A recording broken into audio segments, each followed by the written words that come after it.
CRI. C'est un cri, dans la nuit, qui déchire le silence. SOS, de détresse, cri d'angoisse, cri de souffrance. Un appel que je martèle pour éveiller les consciences. CRI. Et je crie pour une France fraternelle et solidaire, des patients suicidaires, du plus jeune au plus âgé. Car chacun de leurs jours devrait être protégé. Le suicide assisté, c'est non-assistance à personne en danger. Trop de larmes nous alarment, trop d'endeuillés ont la vie brisée. Dans le noir, désespoir. Il voudrait tant que l'on secourt. Un ami, un amour, fils, frère ou père, fille, sœur ou mère. Si vous saviez comme on l'aimait, il reste notre peine à perpétuité. Plus jamais ça, plus de suicide. Sa prévention n'a pas d'exception. Qui voudrait de cette loi sordide? Aidons à vivre, pas à se tuer. Ne parlez pas d'aide à mourir. Ne parlez pas d'aide à mourir.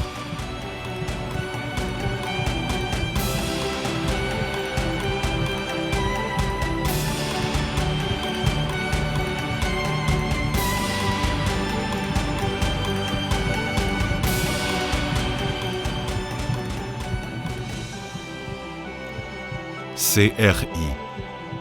C'est un haut secours, car il faut toujours secourir.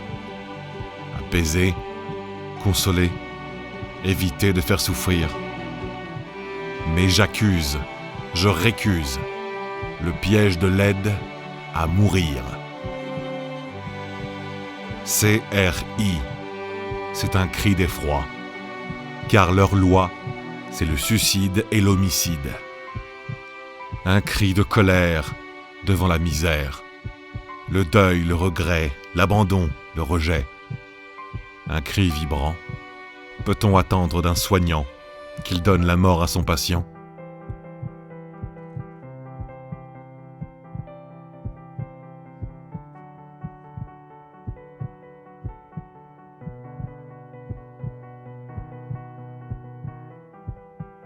Un cri de protestation.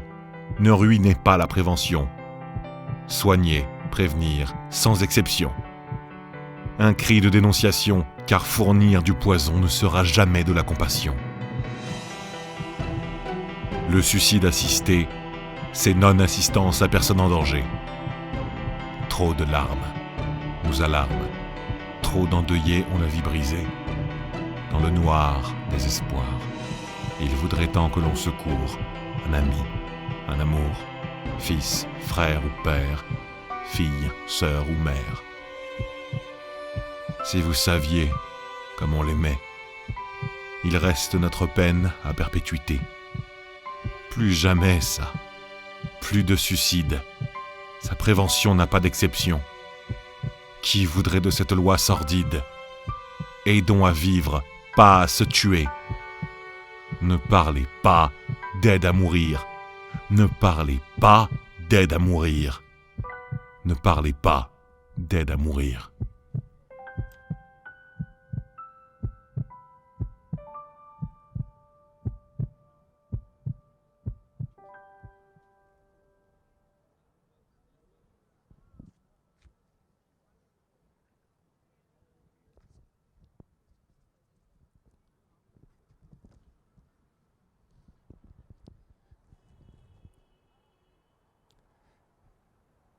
Chers amis, si nous sommes réunis aujourd'hui sur le parvis des droits de l'homme du Trocadéro, c'est pour manifester notre attachement à la prévention de tout suicide, pour que personne n'en soit exclu au prétexte de son âge, de sa dépendance ou de sa maladie. Alors que notre système de santé est en crise globale, et que de nombreuses personnes manquent de soutiens efficaces pour affronter les épreuves de leur vie, nous voulons réaffirmer à tous nos concitoyens que leur vie a du prix à nos yeux, que chacun mérite d'être accompagné, épaulé, soulagé, sans jamais lui laisser entendre que le suicide serait la solution à ces épreuves. C'est malheureusement ce qui arriverait si la France légiférait en faveur de la prétendue aide active à mourir, formule qui englobe et dissimule à la fois suicide assisté et euthanasie. Pourquoi jusqu'à maintenant notre pays s'honore-t-il d'une politique de prévention du suicide qui ne souffre aucune exception? Simplement parce que tout suicide est un drame de la désespérance, et souvent aussi un drame de la solitude et de l'isolement, de l'abandon. C'est toujours une issue que nous aurions voulu éviter. En réalité, tout suicide est un douloureux échec pour notre société. Voilà pourquoi Alliance Vita agit par ses services d'aide et d'écoute, comme le font tant d'autres organisations, pour prévenir toute désespérance, tout suicide, et aussi aider à la consolation des personnes brutalement endeuillées par le suicide d'un proche. Nous nous engageons ensemble pour éviter que les personnes les plus souffrantes et les plus éprouvées perdent le goût de la vie, car ce sont les plus éprouvés qui ont le plus besoin d'être protégés de la tentation suicidaire. Les juristes savent bien que le suicide ne saurait être considéré comme un droit opposable. Quand les proches, les pompiers, les soignants portent secours à une personne qui est passée à l'acte et tentent de la ramener à la vie, les tribunaux ne les condamnent pas. Au contraire, chaque maillon de cette chaîne de solidarité est encouragé. Et à l'inverse, abandonner une personne suicidaire relèverait d'une non-assistance à personne en danger qui pourrait être condamnée en justice.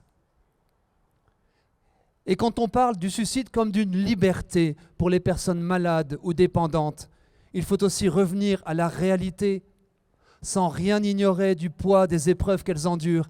Quel est le sens d'une liberté qui s'exerce sous pression? Pression d'une maladie grave, avec des douleurs mal apaisées, des souffrances mal accompagnées, pression dictée par la peur de ce qui va arriver, par la peur de peser sur ses proches ou bien de finir seul, pression liée au regard de ceux qui n'accordent plus de prix à votre vie. Ce qui se passe dans les rares pays ayant franchi la ligne rouge du suicide assisté légalisé nous montre à quel engrenage d'auto-exclusion conduit ce type de loi. Quand on sait que la moitié des Français en fin de vie qui auraient besoin de soins palliatifs n'y ont pas accès, faute de services accessibles, on ne peut que trembler à l'idée que cette lacune peut valoir incitation au passage à l'acte suicidaire. Tel est le sens de ces masques qui symbolisent notre effroi. Nous sommes effrayés qu'on porte atteinte à l'universalité de la prévention du suicide. Nous demandons qu'aucune maladie, aucun handicap ne soit considéré comme rendant éligible au suicide prétendument assisté. Ce serait faire preuve de discrimination vis-à-vis des personnes concernées, et cela inciterait leurs soignants et leurs proches à baisser les bras. Le message que la société adresserait à ses patients serait un terrible message d'exclusion. Non, la prévention du suicide n'est pas pour vous, car votre dépendance est trop grande, votre maladie trop grave. Ce serait faire le jeu du découragement et du désespoir. Notre mobilisation prend aujourd'hui la forme d'un cri « Toujours secourir, jamais aider à mourir », avec « aider » entre guillemets, car c'est être aidé à vivre dont nous avons tous besoin. Ce cri silencieux monte du fond de nos cœurs. Il retentit simultanément dans plus de 50 villes de France où sont organisés au même moment autant de rassemblements relayés par les réseaux sociaux. Non, aucun suicide n'est une fatalité.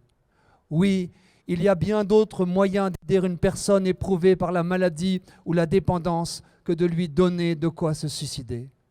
Traitement antidouleur, écoute, accompagnement, soins palliatifs. Voilà la priorité politique. que le gouvernement et les parlementaires ne fassent rien en faveur du suicide. Priorité à sa prévention. Aucun discours, aucune loi, aucune pratique ne doit avoir comme but et comme résultat de le banaliser. C'est une question d'humanité. Je vous remercie.